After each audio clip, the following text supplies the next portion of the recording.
welcome to a bonus video for Peter Palmer Pod, where we usually attempt to read every issue of The Amazing Spider-Man week by week. But we saw Dark Phoenix.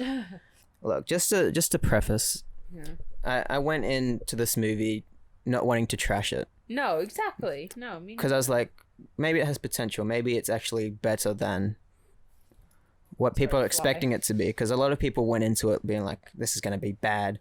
So of course the reviews are going to be bad if you want it to be bad. Exactly. Because you can find things to pick apart. Should we do spoilers?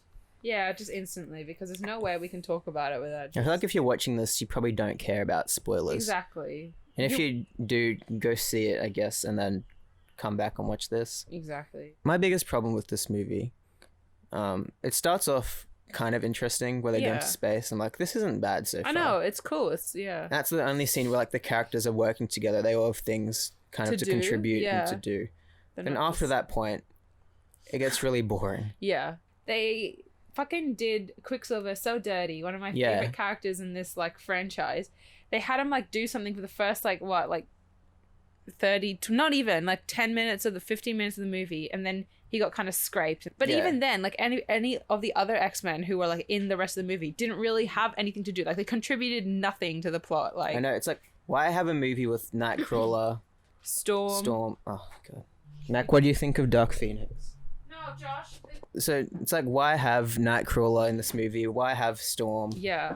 Why have Quicksilver? Exactly. If they're going to contribute nothing to the story. Nothing to the fucking story. I mean, Cyclops barely contributed anything. I know, Cyclops is meant to be the lead. Yeah, the main dude. He's meant to be like the dude that's like meant to, you know, because obviously him and Jean are like in a relationship. And he's always like, oh, Jean, no, don't do this, Jean. Like, why do we care about that if we never saw them like fall in love? Yeah. We see them kiss like once or twice before she goes crazy. It reminds me of Infinity War when we're suddenly meant to care about Scarlet Witch and Vision. Yeah, and Vision. Oh my god, exactly. That's so true. I don't know, even Phoenix, I feel like I didn't feel her conflict internally, really. It felt like Brightburn. Yeah, it did. Where just suddenly she's like, I want to kill everyone because power. But even then she was like, I don't want to kill you, and then she kills people. I'm just like, I guess that brings me to another point I want to talk about, where everyone's motivations make no sense, or they just come out of nowhere. Yeah. Like they'll have one line of dialogue, then suddenly they'll be like, oh, I want to kill you. Yeah, exactly. And then they'll have another line of dialogue. I'm like, okay, I have a change of heart. I'm not going to kill you now. And it's just like, when did that happen? Literally 10 minutes ago, you were like fucking coming for someone's ass, like trying to fucking kill them. Like, there's like an entire chunk missing from this movie, I'm pretty sure. Yeah, it feels like there is. Because it takes like an hour to set everything up. And then they have that really bad fight scene on a New York street. Yeah. The whole fight scene is just them crossing the road, pretty much. Yeah, it really is. It's them trying to get from point A to point B, crossing the road. On like a Hollywood backlot, probably. It's probably not a real street. No, there's no way, yeah. And then there's the third act. Like, it has all this set up, and then they have one action scene, and then it's the end. Yeah. Like, as soon as they were on the train, I was like, oh, yeah, it's the train already. Yeah, it's the end of the movie, I guess. So wait, so the train was what they replaced with the last scene in space, wasn't it? Because it was meant to be in space. Because for those of you who don't know, they reshot the ending because it was too similar to another superhero movie, they said. Which we're pretty sure is Captain Marvel. Exactly, yeah. Because in this, the villains are the Skrulls. Yeah, literally. They're literally Skrulls. And like, you know, at the end of Captain Marvel, how like she's up there with the Skrulls, and then the Kree come, and then I'm just a girl happens, and then she fights them in space. Yeah. That's probably... They don't call them the Skrulls in this. But no, they're called like the Dabari. They're green aliens that shapeshift. Like, they probably were the Skrulls, and then Captain Marvel came out, they're like... Because remember when Days of Future Past came out, they had Quicksilver in it. And then Age of Ultron had Quicksilver in it too, and they're like, oh. Yeah, they're like, whoops. Whoops. But then Days of Future Past did it better anyway. Yeah, so. Exactly. Except they fucking not reverse, but just like crapped on that because they have the great character of Quicksilver. Yeah, it's like, just don't put him in this movie if you're not gonna use and they him. tried to do like the slow motion kind of like scene that they do in every one of these with Quicksilver. The only reason I think they probably put him in this is so they could get rid of him at the start, so people can't be like, oh, why didn't they just get Quicksilver in to fix everything? Yeah, exactly. So like, no, he can't. He can't, He got hit. Oh yeah, Mystique dies at the start, which was shown in the trailers.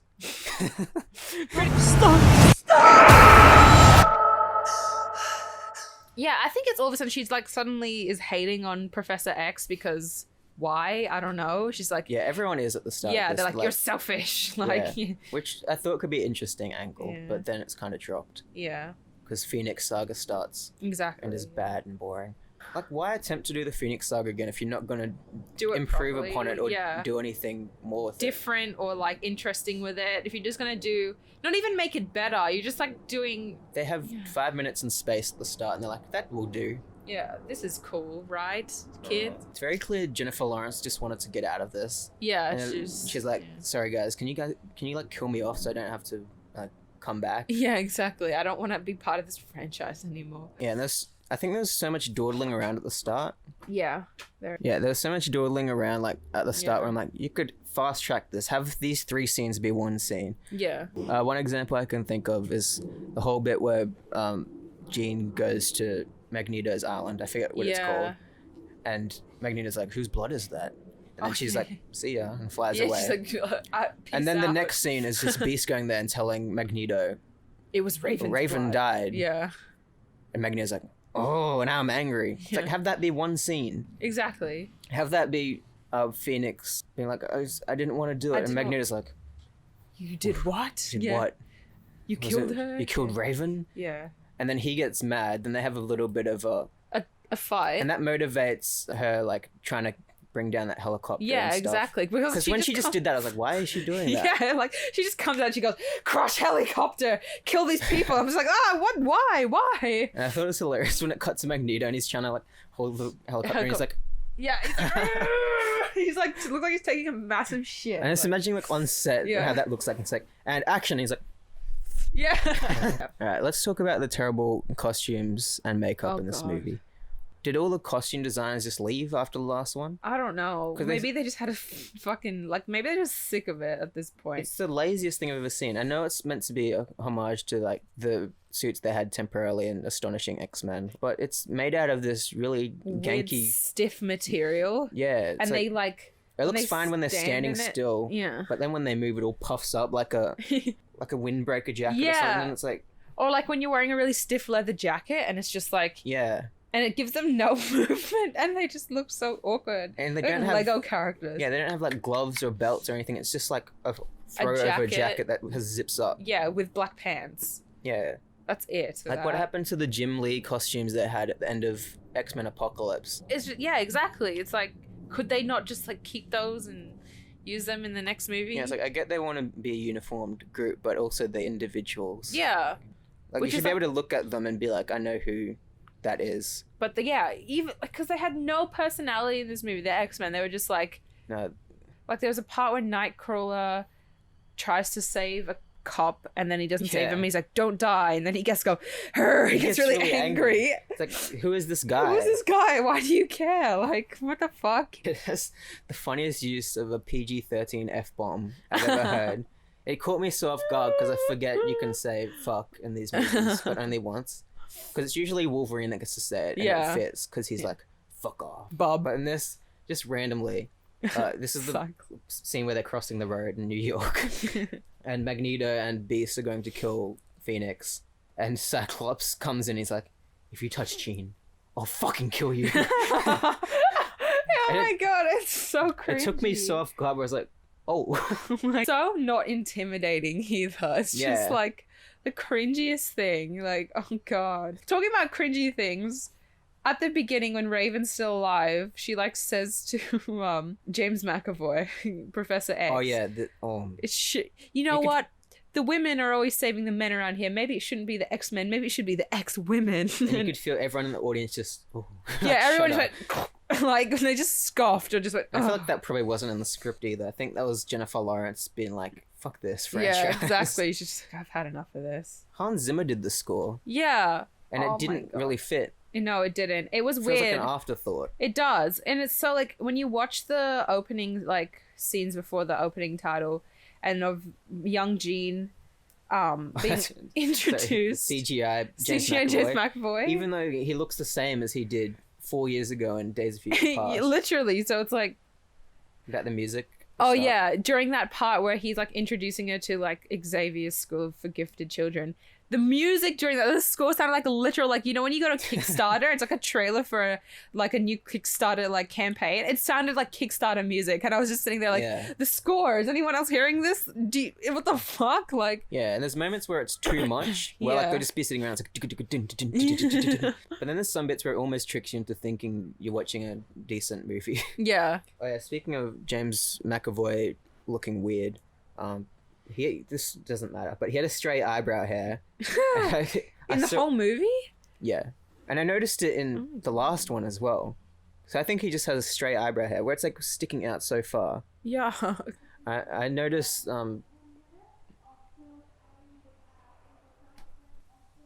tattoo's literally stuck to my jeans. It's really painful. Gene.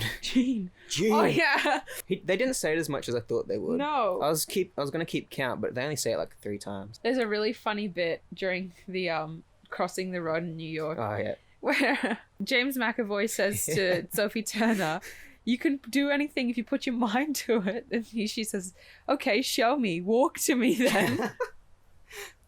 And then he's like, I can't. And Jean's like, yeah, you can. And then she fucking like controls him, and he's like, oh my god. Me and like Mike in the cinema, we're like trying so hard not to cackle. We were like, I literally sunk into my seat, like, yeah. And the best way I can explain it if you haven't seen it is it's like that game Quap. Yeah. Where you have to individually control the limbs of this guy, and it looks like... It looks so scuffed. Can I talk about my favorite character in this movie? Go. The white guy with super dreadlocks. Yeah. There's a fucking X-Men that's part of Magneto's crew who has super dreadlocks. It's like out of every power, like why? Yeah. Do anything. Oh shit, the lighting just went really dark. Yeah, so basically this character can like control his hair. Like that's really it. Yeah. It just happens to be dreads, I guess. Maybe it was the guy from Deadpool 2 that called himself Black Tom. Do you remember that gag? Yeah. Where there's a white guy with dreads and he's like, hey, I'm Black Tom. Maybe it was Black Tom. Maybe it was. Maybe that was his power. Oh, the one bit in this movie where I like perked up my seat, I was like, oh, they're doing... yeah. It was Dazzler. They had a Dazzler cameo. They have like a little forest party. And she's doing like the music, even though it sounds like very modern pop music. It sounded like Halsey to me, like if Halsey did a score for like this is the 90s, and she had a really cool costume too. So, yeah, but she doesn't do anything in the movie. She's just there so people can be like Dazzler. Yeah, as if people who read the comics still enjoy these movies anyway. Yeah, like and they somehow mess up the timeline worse in this movie. Oh yeah, that's right, because they kill Jean. Yeah, and this is meant to be the Days of Future Past timeline where everything like got fixed. Yeah. So this is the timeline Wolverine wakes up in after Days of Future Past, and he's like, "Oh, everything's fine. All my friends are still alive. Everything's great. Professor X is still running the school." Which at the end of this, he retires. And this is the 90s. Yeah, this is the 90s. And Beast is running the school now for some reason, even though he was trying to kill a student like 10 minutes ago. And it's called the Jean Grey School. Yeah, Jean Grey The Jean Parmesan School. The detective, Jean Parmesan. How are you doing? Jean! Oh! But Jean's dead. Yeah. But is she? Because there was a phoenix in the sky at the end. They probably remembered that Jean's meant to be alive. And they composited in a little like at the end. Which one do you reckon's better, this or The Last Stand? I think I'd rather watch The Last Stand because it's more silly and entertaining. Yeah, exactly. I'd rather watch a bad movie that I'm entertained by, because most of the Dark Phoenix film is just like boring. Like, I hate to say it, it's just like not compelling or interesting at all. We'll end with a few positives if we have any. I appreciate what they're trying to do. I think they're trying to go for like a small scale, intimate, like character drama. Yeah. Yeah, it didn't quite work though. No. Because it feels anticlimactic. And other than that, it feels like it's going through the exact same beats all the other X-Men movies do. Yeah. And all the dialogue is very cliche. I can't get into this if I've already seen this movie before. Literally. Because we've literally already seen this movie. It's all very surface level. And the dialogue is so surface level too. I know, it's like, Jean, stop. This isn't you. Yeah. I'm your friend. I'll always be here for you. I don't want to do this, but the power feels good. I don't want to hurt you. Get away. Don't touch me. The cast is great. That's what I mean. I was going to say. All the actors are very good. Yeah, they're all really good actors. Like, but even they can't read this dialogue and make it I know. decent. The whole time I was watching the movie, I was like, Like literally taking my glasses off and rubbing my eyes like that. Yeah, even James McAvoy has some whack lines in this. Yeah. I can't remember them specifically, but there's some things where he says, I'm like, Anyway, just what a waste of those actors. Yeah, those actors as these characters. Like you could do so much interesting stuff. And like, they have before. Yeah. So it's like, I'm not too fussed. Yeah. We didn't even mention Jessica Chastain. Oh, yeah. Because she had no fucking impact on anything She's so in that boring. movie. That's the thing. They use Jessica Chastain and turn her into the most boring character I've ever seen. No. Why even have those characters in this? Exactly. If you want to make it intimate, like character drama, just have Jean be the antagonist. Because then you won't have like this weird like out of force, like, because you don't want Jean to be inherently evil or whatever. It's just like, I don't know. And give Magneto the Jessica Chastain role where he's trying to like get the try and get the power from her, try and get her under his wing so he can use her power. Like, that'd be way more interesting, because then it creates more conflict between like the classic so when Charles and Eric see each other, always like, old friend. Hello, old friend. Oh no, we hate each other. Hello, old friend. See you next time, old friend. Chess? You want a chess? I do like one line Magneto says in this. It's in the trailer though, so I wasn't surprised when I heard it. But he's like, "You're always sorry, Charles, and there's always a speech, but no one cares." Yeah, but no one cares. When did he say that? When they're about to cross the street. Oh yeah. You're always sorry, Charles, and there's always a speech, but nobody cares. He's thinking what we're all thinking. I think that's just Michael Fassbender being like, I'm sick of this. I'm sick of this. Like, no one cares about this. Yeah. They didn't say the line from the trailer where it's like, I don't know what to do. Yeah, when Cyclops is like, tell me what to do. I don't know what to do. We fixed this, Charles. Tell me what to do. I don't know what to do. And I'm just trying to think in my head what the context of that was. Yeah, that scene wasn't in the movie at all. No, it wasn't, because they were supposed to be in that like control room area. Cerebro, yeah. Oh yeah, one little thing. When we got out of the cinema, it was an 8:30 screening, right? So it was a late screening. We got out and there was a representative from Disney Marvel, and she was like, I'm a representative from Disney Marvel. Can you please take the survey about the movie Dark Phoenix? And we were like... Yeah, and all the questions were like, how would you rate the movie? Was it good? Yeah. It's like, would you watch the movie again? How would you watch it if you were to watch it again? Yeah, it's like, what is... Would you recommend it to your friends? What are they going to do with the statistics? I don't understand. And she said she was from Disney Marvel, not Fox. Yeah, so it's like, is she an insider? Maybe Fox doesn't know about this. Maybe Disney Marvel are just like... The first question was like, well, how would you rate the movie? And it was from like extremely good, fine, bad. And I was just like, fine. I wouldn't like rate it as a bad, like... I guess not. I don't. I felt generous. It's escaping my memory. Because I know I'm never gonna probably like watch this movie again. I'm not gonna go out and buy a Blu-ray. That's for sure. Oh yeah. Did you see these promos they were doing recently where it's like, it's all been leading to this. Yeah, it's the final X-Men movie. I've seen it a lot on Facebook ads. Yeah. Like it had the whole cast being interviewed, and it's like what X-Men means to them. It's like when you think of X-Men, you think of epic action movie. Why do you lie? Don't lie. Like. Yeah. It's like, why hype this movie up to be something it's not? Exactly. Nothing happens and then it ends. And it's not like a culmination of all these movies. It's just simply not. Like, that's just a straight up like... And none of the characters really have closure. Yeah. Cyclops doesn't do anything, and then at the end, his defining character trait in these movies is that he loves Jean. That's it. He doesn't do anything else. But even then, he's not a leader. When she dies right in front of him, he's just like, oh no. Like, that's it. He's not like... Fucking Beast was more upset when Raven died. We didn't talk about how this is 30 years after X-Men First Class. Yeah.